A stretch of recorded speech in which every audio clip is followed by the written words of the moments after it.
झारखंड में भारतीय जनता पार्टी ने ऐसा प्रयोग करने की कोशिश की जिसको हम लोग बर्दाश्त नहीं कर सकते। 4 सीटों का जो इलेक्शन है, उस इलेक्शन ने ये साबित कर दिया है कि 2025 में बिहार का मुसलमान टूट करके एनडीए गठबंधन को, जनता दल यूनाइटेड को और नीतीश कुमार को मुख्यमंत्री बनाने के लिए वोट देगा। हाईली पोलराइज करके आसाम के ऑनरेबल चीफ मिनिस्टर और कुछ ऐसे अतिवादी नेता जो वहां जाकर के उल्टी सीधी भाषा का इस्तेमाल कर रहे थे, इसका नुकसान हुआ है कि जो काम करेगा, जो लोगों का तरक्की करेगा, जो नौजवानों की फिक्र करेगा, जो किसानों की फिक्र करेगा, जो महिलाओं की फिक्र करेगा, उसी के साथ उसी को बिहार की जनता ताज देने वाली। झारखंड में आपने पॉलिटिक्स करने की कोशिश की, हेमंतो बिश्व शर्मा बेलगाम हो गए, जो मन में आ रहा था बोल रहे थे, मुसलमानों को उल्टा सीधा बोल रहे थे।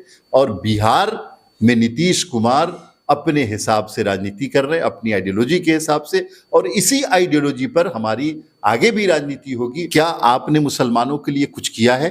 क्या राष्ट्रीय जनता दल ने मुसलमानों की सियासत खत्म नहीं की?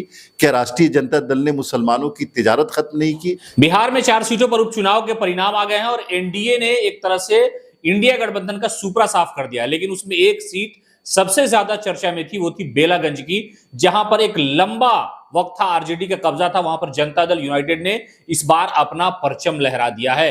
जेडीयू के जितने भी नेता थे सब वहां कोशिशें कर रहे थे मुख्यमंत्री नीतीश कुमार के साथ। उनमें से एक नेता डॉक्टर खालिद अनवर, इन्होंने बड़ी कोशिश की और बेलागंज में जो मुसलमान रूठे हुए थे उन्हें मनाने का प्रयास किया। जीत की तो सबसे पहले बधाई, आपकी पार्टी वहां जीत गई है और एनडीए गठबंधन ने समझिए कि 4 सीटों पर इंडिया गठबंधन को पराजित कर दिया है। देखिए, बिहार की जनता का बहुत बहुत शुक्रिया। 13 करोड़ बिहार की जनता जो नीतीश कुमार से मोहब्बत करती है, उसने 2024 के लोकसभा इलेक्शन में भी और अभी विधानसभा इलेक्शन में भी ये साबित किया कि जो काम करेगा, जो लोगों का तरक्की करेगा, जो नौजवानों की फिक्र करेगा, जो किसानों की फिक्र करेगा, जो महिलाओं की फिक्र करेगा, उसी के साथ उसी को बिहार की जनता ताज देने वाली। आज 4 सीटों का जो रिजल्ट आया है, उस रिजल्ट ने ये साबित कर दिया है कि भाई भतीजावाद अब चलने वाला नहीं है। अब वो सब दीवारें टूट चुकी है, जो दीवारें सेकुलरिज्म के नाम पर लालू प्रसाद यादव जी ने खड़ा किया था, और वो सारे मिथ खत्म हो रहे हैं जिस मिथ के सहारे राष्ट्रीय जनता दल बिहार में आगे बढ़ना चाहती थी। लेकिन खाली साहब, सवाल यह है कि एक बड़ी आबादी बेलागंज में मुसलमानों की थी और उसमें भी जो स्वर्ण जातियां हैं, जैसे जनगणना हुई, आपकी सरकार ने आंकड़ा पेश किया कि शेख बिरादरी की सबसे ज्यादा आबादी वहां थी और उन लोगों ने नीतीश कुमार पर भरोसा किया, वोट दे दिया। देखिए, यही मैं कह रहा हूं कि राष्ट्रीय जनता दल ने अपना आधार बनाया था मुसलमान और यादव को, और उसमें भी जो मुसलमानों में बड़ी जाति, बड़ी बिरादरी कही जाती है, हम इन सब के कायल नहीं हैं।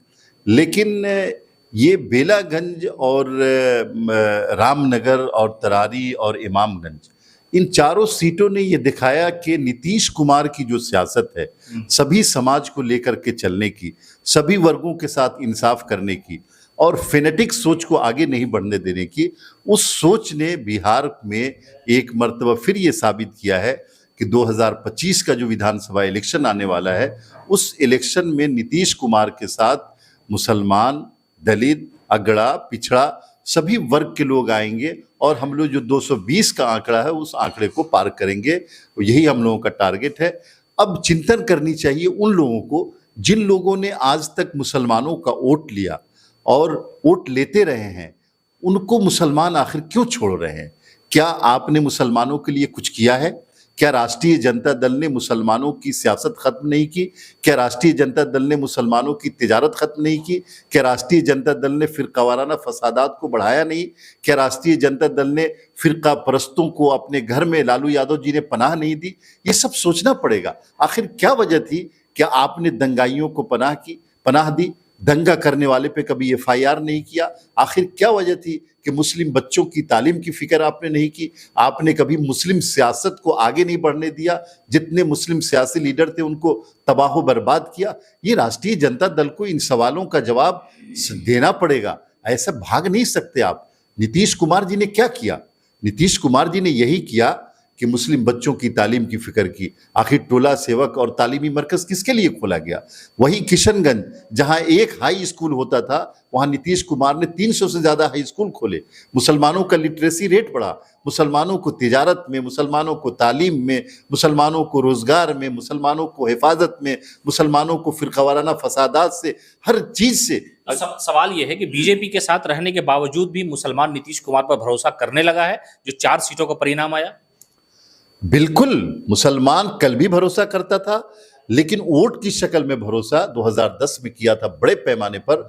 और मुझे उम्मीद है कि ये 4 सीटों का जो इलेक्शन है, उस इलेक्शन ने ये साबित कर दिया है कि 2025 में बिहार का मुसलमान टूट करके एनडीए गठबंधन को, जनता दल यूनाइटेड को और नीतीश कुमार को मुख्यमंत्री बनाने के लिए वोट देगा और राष्ट्रीय जनता दल का सुपड़ा साफ हो जाएगा, कोई पूछने वाला नहीं होगा। एक आखिरी सवाल, पड़ोसी राज्य में भी परिणाम आया, वहां पर एनडीए और आपके भी एक उम्मीदवार थे, उनकी स्थिति अभी अच्छी नहीं है। एनडीए को समझिए करारी शिकस्त मिली है, आरजेडी का परफॉर्मेंस अच्छा है, यहाँ की पार्टी है। क्या लगता है हेमंत विश्व शर्मा जिस तरह से बयान दे रहे थे, झारखंड में भी आपके कई सारे नेता गए थे कि भाई जेडीयू को कामयाब बनाइए, लेकिन एनडीए की तो स्थिति ही वहां खराब हो गई। देखिए, महाराष्ट्र में एनडीए जीता है और लैंडस्लाइड जीत हुई है। झारखंड की जहां तक बात है, झारखंड में भारतीय जनता पार्टी ने ऐसा प्रयोग करने की कोशिश की जिसको हम लोग बर्दाश्त नहीं कर सकते।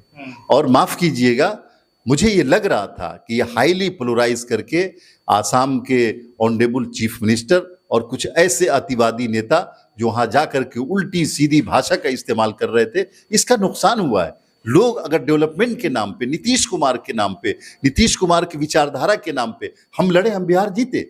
आप झारखंड क्यों हार गए? हमारे नेता वहां नहीं गए।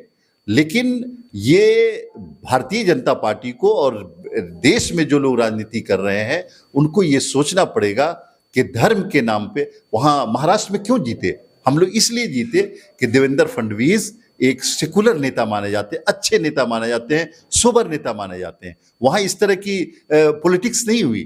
झारखंड में आपने पॉलिटिक्स करने की कोशिश की, हेमंत विश्व शर्मा बेलगाम हो गए, जो मन में आ रहा था बोल रहे थे, मुसलमानों को उल्टा सीधा बोल रहे थे।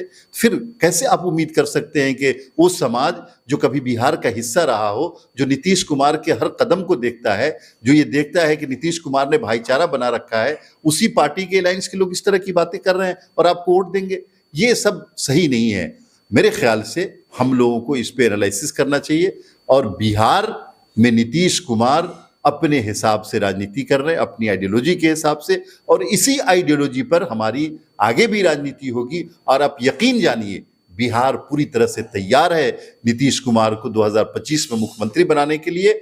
और बिहार का हर समाज, मुसलमानों का बड़ा तबका हमको वोट देने जा रहा है और हम लोग बड़ी कामयाबी हासिल करने वाले हैं। चलिए, डॉक्टर खालिद अनवर थे, जनता दल यूनाइटेड के एमएलसी हैं और ये बेलागंज उपचुनाव में भी कमान संभाल रहे थे। वहां पर एक लंबे अंतराल के बाद आरजेडी की जो उम्मीदवार थे वो चुनाव हारे हैं। मनोरमा देवी पहली बार चुनावी मैदान में थी, वो जीत गई है। मुख्यमंत्री नीतीश कुमार भी वहां कई सारे प्रोग्राम में शामिल हुए और इन्होंने साफ तौर पर कहा कि जो मुसलमान सियासी तौर पर नीतीश के साथ तो था, लेकिन वोट की शक्ल में नहीं आता था, लेकिन अब मुसलमानों ने मुख्यमंत्री नीतीश कुमार पर 2010 की तरह भरोसा करना शुरू कर दिया। और खास तौर से जो बेलागंज का इलाका है, वहां पर जो जनरल तबके के मुसलमान है, यानी जो सवर्ण जातियां हैं मुसलमानों की, वो वहां ज्यादा थी और उन लोगों ने जबरदस्त तरीके से एनडीए को, यानी मुख्यमंत्री नीतीश कुमार के नाम पर वोट दिया, इसलिए वहां पर कामयाबी हाथ लगी। साथ ही साथ खालिद अनवर ने यह भी कहा कि झारखंड में जो एनडीए की राजनीति थी वो फेल हो गई, इसलिए कि मुख्यमंत्री नीतीश कुमार और हम जैसे लोगों का यह मानना है कि विकास के नाम पर अगर वोट मांगा जाएगा तो लोग जरूर आपको जिता करके विधानसभा भेजते हैं।